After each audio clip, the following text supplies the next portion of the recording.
दहीहंडीच्या निमित्ताने शरदचंद्र पवार गटात 2 इच्छुकांमधील चढाओढ चव्हाट्यावर. सुधीर मुंगसे यांच्या इलेक्शन हंडीची बदलती चर्चा. अतुल देशमुख यांनी मानाच्या हंडीवरच मानलं समाधान.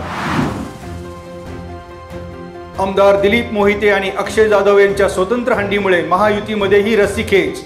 अजित पवार गटाला शह देण्यासाठी शिंदे गटाचं पाऊल.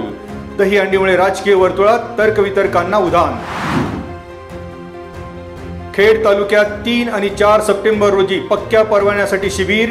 पक्क्या परवान्याचा कोटा 30 सप्टेंबर रोजी सायंकाळी 5 वाजता उपलब्ध होणार. पिंपरी चिंचवड प्रादेशिक परिवहन अधिकाऱ्यांची माहिती.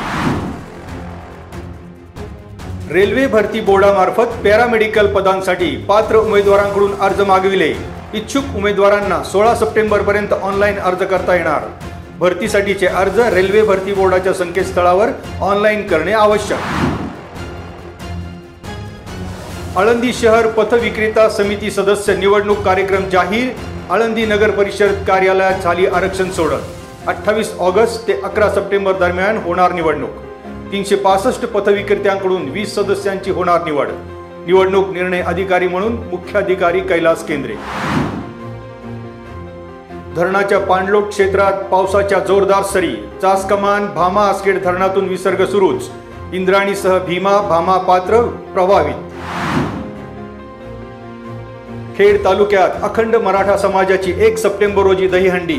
राजगुरुनगर येथे महात्मा गांधी विद्यालयाच्या मैदानावर तारकांच्या उपस्थित जल्लोषी हंडी फुटणार.